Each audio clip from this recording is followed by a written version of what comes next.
Good-looking people. Good-looking group of people, huh? That's the John over there with the whole crew. Congratulations. Well, thank you very much, everybody. This is a very important day. It's a day that we're delighted to swear in Dr. Mehmet Oz as the next administrator of the Centers for Medicine and Medicaid Services, which is a big deal. Congratulations to Dr. Oz and his beautiful wife, Lisa, and their friends and family on this really incredible achievement. Come a long way, huh? It's amazing. Dr. Oz comes to this position as one of the nation's most talented and beloved medical professionals. He graduated from Harvard University. Ah, Harvard, wow. How convenient. Should we talk about Harvard? Before obtaining his MD at the University of Pennsylvania School of Medicine, a great one, and really some amazing education while also earning an MBA from the wonderful Wharton School of Business. He completed his medical residency at the world-renowned New York Presbyterian Columbia University Medical Center. Dr. Oz then had a sterling medical career in which he became an internationally acclaimed heart and lung surgeon, highly respected.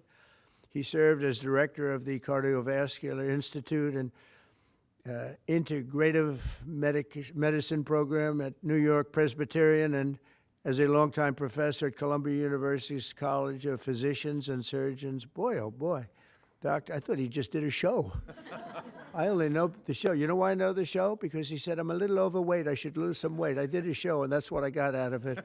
That was not good, but I'm looking at all of this other. This is very impressive. Dr. Oz authored more than 400 contributions to academic and scientific publications and holds several patents for technologies that revolutionize cardiovascular surgery. And Dr. Oz later translated his experience into an extraordinarily successful television career, making him one of the most trusted voices on healthcare. And he also got very high ratings, I can tell you that.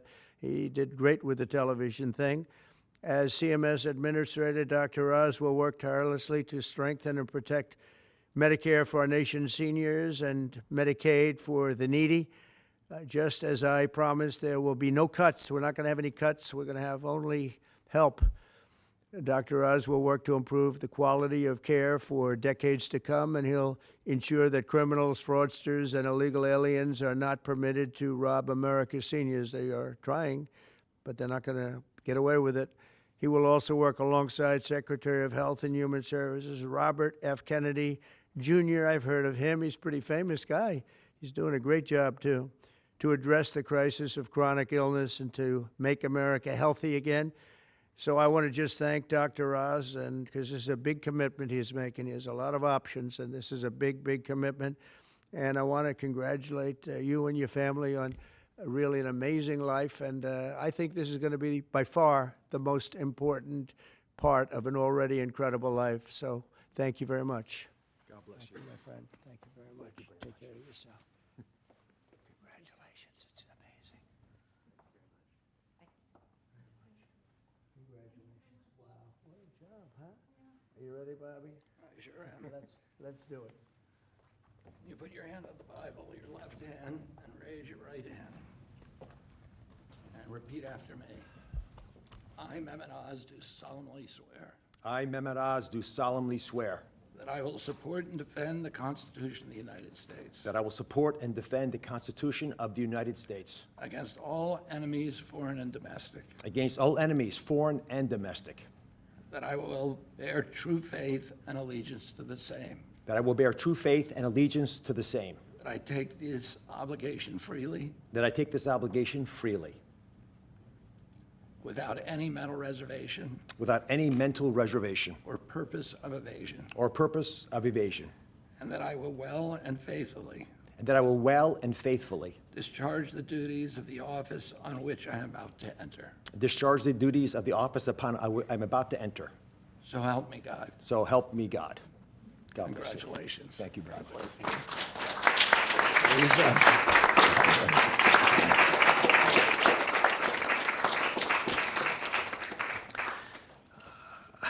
I've got to start off by thanking three people. Mr. President, thank you very much. God bless you for leading our nation, but also courageously leading the MAHA movement, really earnestly in your heart wanting to get America to be healthy again, and for giving me an opportunity to help with that mission.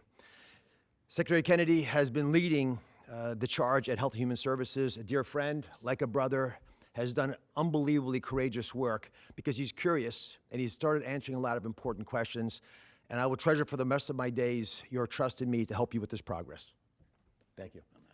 And of course, Lisa, the family, but Lisa in particular, who's had an uncanny ability to identify opportunities and to always keep a clear North Star to keep our family grounded. God bless you, my beautiful one.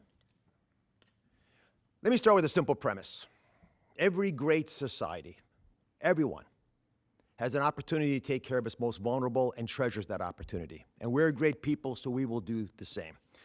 As we entered the main building, the Humphreys building, where Health and Human Services is located, there's a placard of Hubert Humphrey, and it says that it's a moral opportunity, a moral obligation of government to take care of people in the dawn of their life, the kids, in the twilight of their life, the elderly, the mature, the seniors, and those in the shadows of life, those struggling with disabilities.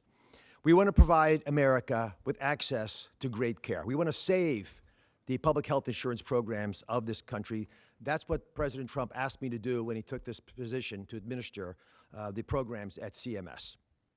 Now, if we're going to do that, we've got to be honest with each other. And a physician, President Trump, has to always do that, right? We've got to share news, so do presidents, that folks don't want to hear, but it's important for our well-being. So I'm going to give you 4 bullet points to remember. Bullet point number 1, and they're all numbered in order for a reason. Medicaid is the #1 budget item for many states, and it is crowding out education, other important social programs. The states are having a big problem, and that's with the federal government paying most of the bill. Item number 2, healthcare expenditures are increasing at 2% higher than the economy is growing. And because of that, we spend more than 2 times per person on healthcare than any other country on the planet, and we're not getting value for that. Because number 3 is that we are, in America, experiencing an unfortunate problem, which is medical errors are the number 3 cause of death. Did you know that, Mr. President? It's surprising with that much money invested, we're still having problems. And number 4, our life expectancy, despite all this investment, is continuing to slip back. We're now more than 4 years shorter in our life expectancy than countries that we used to be equal to. But I am optimistic. Why? Because we control our destiny. Because at its very core, we have a generational opportunity, a unique ability to save the healthcare system because we control all the big pieces. America is too great for small dreams. So I've got some big ideas that I'd like to share that we've worked through with my staff who are cordoned off over there, and there's a lot of us. We've got almost more than 6,000 people at CMS working on this and 40,000 contractors helping. So we've got a lot of people. What are we going to do? First, we're going to reduce chronic disease. How do you do that? 70% of the healthcare expenditures of this country are driven by chronic disease. And it is your patriotic duty, I'll say it again, the patriotic duty of all Americans to take care of themselves because it's important for serving in the military, but it's also important because healthy people don't consume healthcare resources. The best way to reduce drug spending is to use less drugs because you don't need them because you're healthy. And it feels a lot better as well.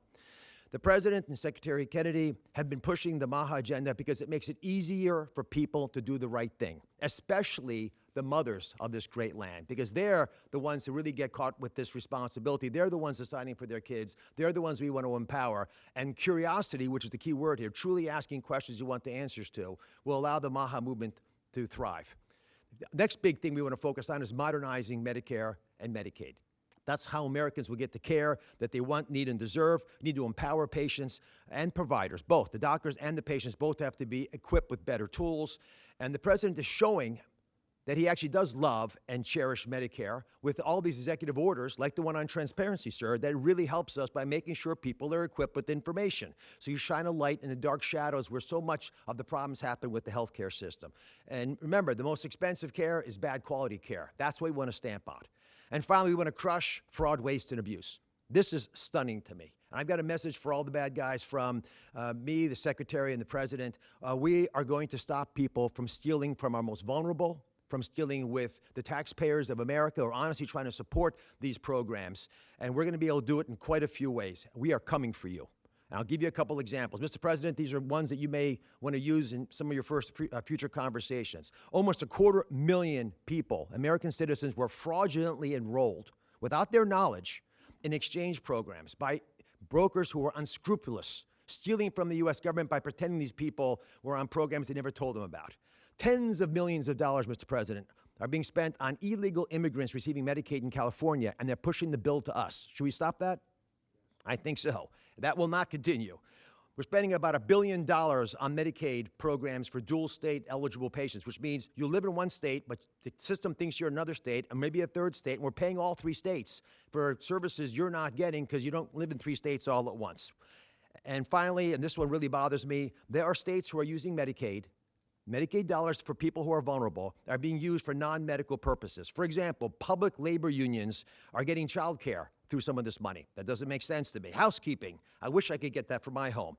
There's a big problem with student loan repayments taking place with Medicaid dollars. That's not where it should be used. And we are paying for DEI programs. I could go on, but these are all programs, Mr. President, that we have created a war room at CMS to go after, to catch the fraud in real time before the money leaves the federal coffers. So we have the money to reinvest in healthcare to make it even stronger than it's been before. Together, we're going to make the care better. We're going to make the outcomes improve. And we're going to make sure that America can actually be the healthiest country that could ever possibly be. We'll make America healthy again. God bless you both, sir.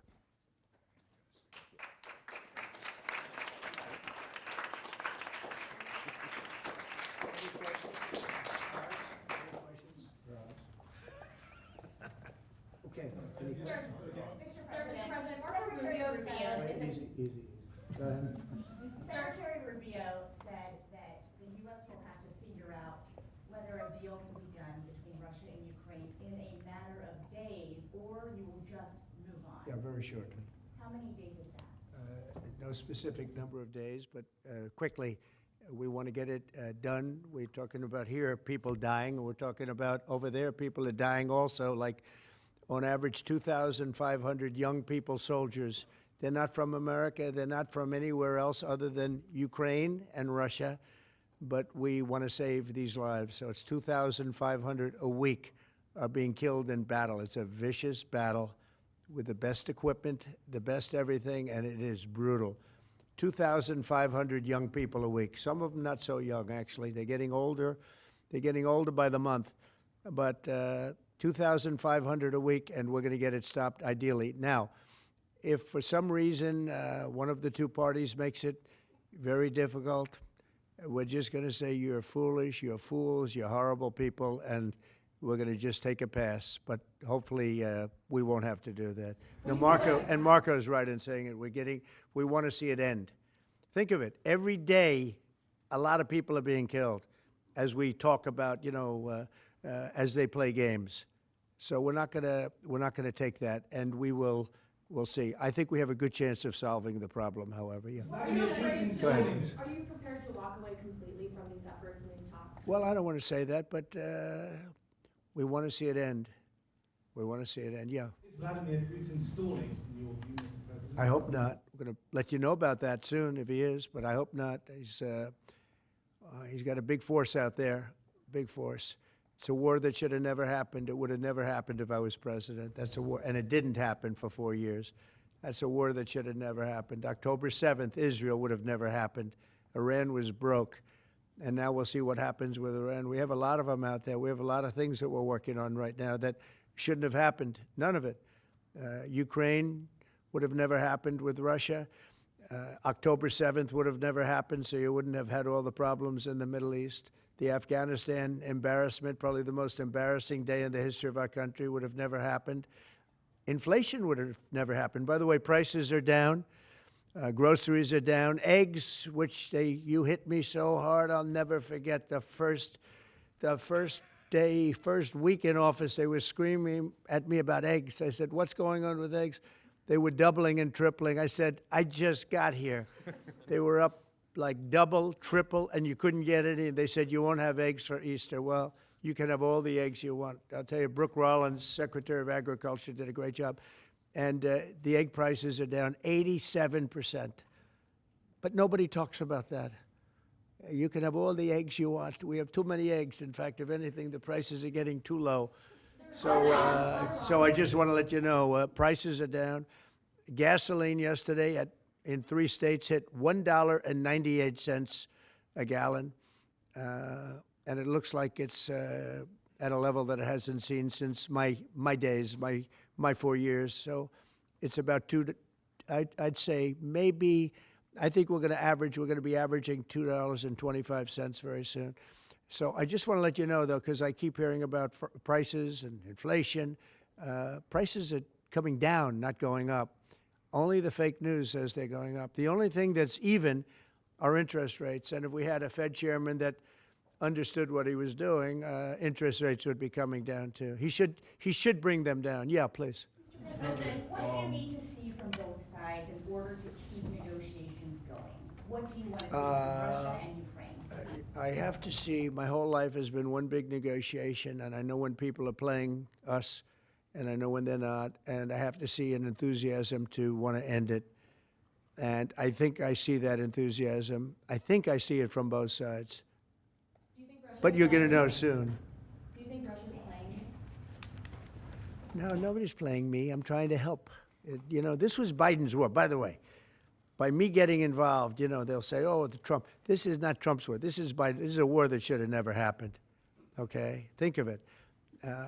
Those cities are crushed and crashed, and all those beautiful steeples, the most beautiful in the world, actually considered the most beautiful in the world, most of them are now smashed to smithereens, as they say, and lying on the ground in a million pieces. Those towns are crushed, the whole place. It's so horrible. And millions of people are dead, far more than you think. That's one thing you're going to get out of this war. You're going to find out that your estimates are far lower than, it's far worse than people think. Nobody's playing anybody. We are going to see if we can get it done. I think we have a really good chance of getting it done, and it's coming to a head right now. If you do support Ukraine militarily, Say it. if you do decide to move on and take a pass, Mr. President, would you then continue to support Ukraine militarily? Well, I'm not going to say that because I think we're going to get it done. There's a group of Venezuelan men down in Texas who have been alerted that they are soon going to be deported under the Alien Enemies Act. Have you authorized that operation? I don't know about the group you're talking about, but if they're bad people, I would certainly authorize it, yeah. You know, I won an election in a landslide. We won all 7 swing states. We won by millions of votes. We won 2,750 districts to 505 districts. 2,750 to 505. That's why the map, when you look at it, is all red. And one of the biggest reason, I think the biggest single reason, actually, I'd like to say it's because of this, because I think they're going to come up with things that are incredible. But probably the biggest reason was because of the border and because of illegal immigration. And the people of this country want those people out. Because what Biden did, and I don't know if he did it, I'm not even sure he knows what the hell he was doing, but what his people did, representing him, was allow millions and millions of people from jails, from prisons all over the world, people from mental institutions and insane asylums, gang members, drug dealers, pouring into our place. And you know what? Our people voted for me to get them out. They want them out. They want them out. And we've done a hell of a job. And by the way, Ecuador and various places, but El Salvador, we've been helped by a lot of other states where they're helping us, actually, because you couldn't look. What this man was thinking when they allowed open borders and people to come in, if you look at Venezuela, their crime is down by 72%. You know why? They took all their criminals off the street. They took all their prisoners from jail. They took murders. 11,088 murderers were released into our country. Bad things are going to happen. Bad things. And we're getting them out. And that's why I was elected. A judge wasn't elected to do that. I was elected to do that. And we're doing it in record fashion. We have the safest border, the most secure border we've ever had. See the Declaration of Independence? You should all read that before you leave. That's the real deal. You should all read it before you leave. Yeah. Sir, go ahead, please. Photos have emerged of Senator Van Hollen sipping what appears to be margaritas with Ringo Garcia down in El Salvador. Do you encourage other Democrats to fly down to El Salvador to meet with this illegal alien who's an accused drug I like this guy. See, now this is This is the kind of a reporter we like. There aren't enough of them. We got to get some more of them. But no, I appreciate that question. No, look, he's a fake. I know him. I know them all. They're all fake.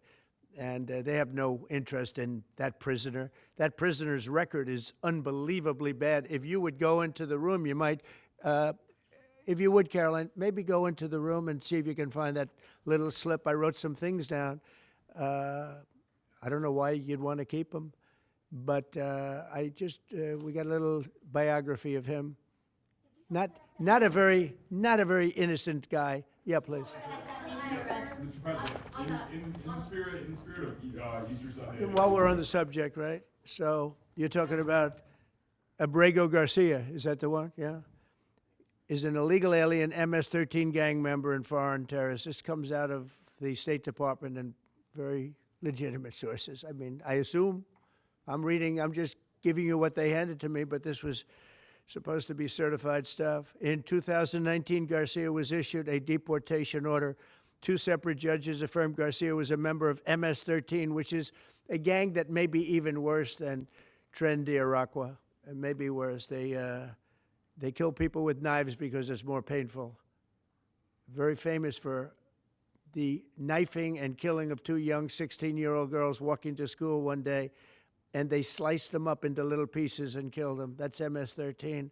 And 2 separate judges affirmed Garcia was a member of MS-13. When Garcia was originally arrested, he was wearing a sweatshirt with rolls of money pouring out, an MS-13 gang symbol that he was driving with 2 other known violent MS-13 gang members, 2 of the most violent members that we know of in the MS-13 gang of thugs. In 2022, Garcia was stopped by the Tennessee Highway Patrol and was found to be transporting 7 people from Texas to Maryland, and he had no driver's license. He was driving violently. In 2020 and 2021, Garcia's wife filed for a protective order from him and said he was violent and abusive and really scary, including allegations that he punched and scratched her on the eye, left her bleeding after throwing her laptop on the floor at her, ripped her shirt, and ripped off her shorts.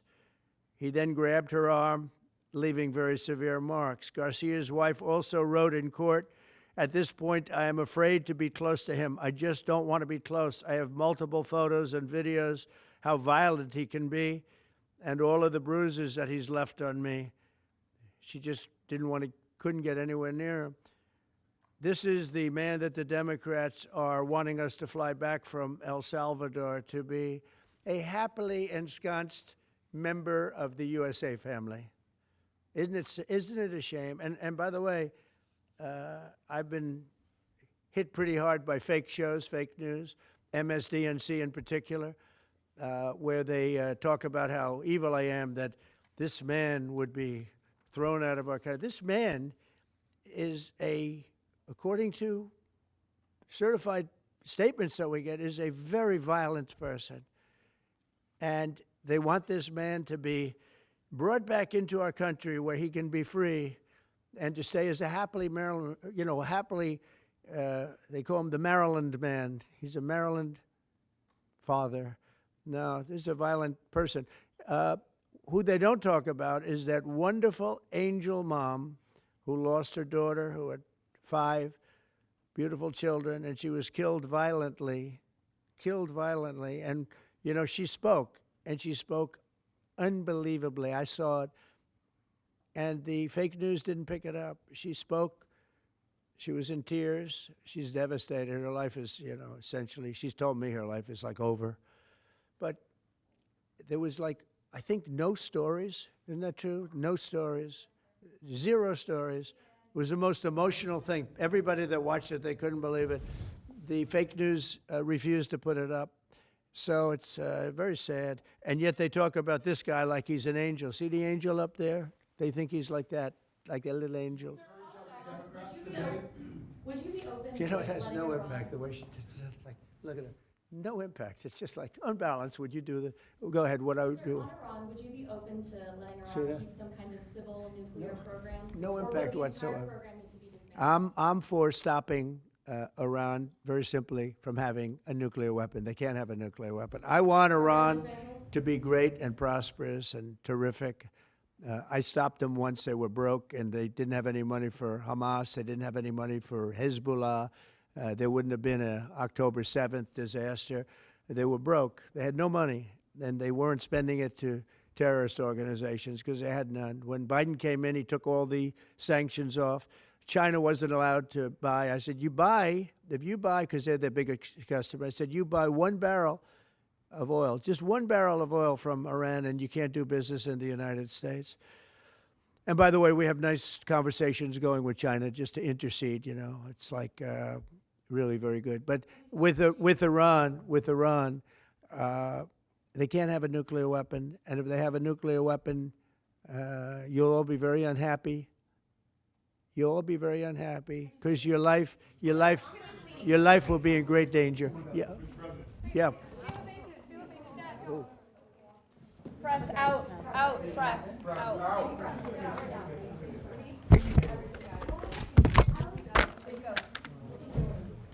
No, she's not. Out.